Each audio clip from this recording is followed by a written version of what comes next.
एक गांव में दो व्यक्ति बहुत प्रसिद्ध थे। एक थे पंडित रामदत्त, जो शास्त्रों के बड़े ज्ञाता माने जाते थे। दूसरे थे किसान हरिदास, जो अनपढ़ थे लेकिन ईमानदार और परिश्रमी थे।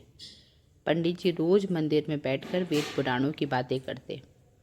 लोग उनके ज्ञान की प्रशंसा करते थे।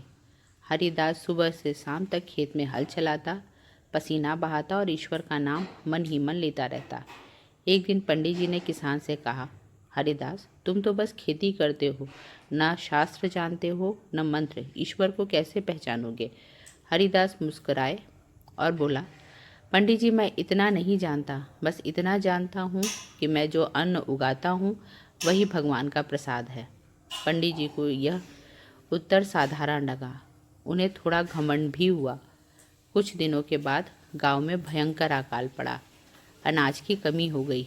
लोग भूख मरने लगे। पंडित जी के पास शास्त्र तो थे लेकिन अन्न नहीं था। उसी समय हरिदास ने अपने घर के अनाज के भंडार खोल दिए। वह बिना भेदभाव सबको अनाज बांटने लगा, पंडित जी को भी। पंडित जी ने आश्चर्य से पूछा, हरिदास, तुम्हारे पास इतना अन्न कैसे आया? किसान बोला, पंडित जी, मैंने धरती की सेवा की और ईश्वर ने मुझे फल दिया। ज्ञान शब्दों में नहीं, कर्म में होता है। उस रात पंडित जी को नींद नहीं आई।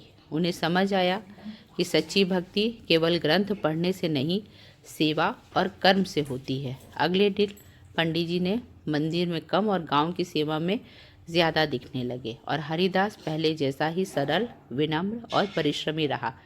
कहानी की सीख है, ज्ञान तभी पूर्ण होता है जब उसमें कर्म और करुणा जुड़ी हो। ईश्वर सेवा में बसते हैं, केवल शब्दों में नहीं। जय सिया राम।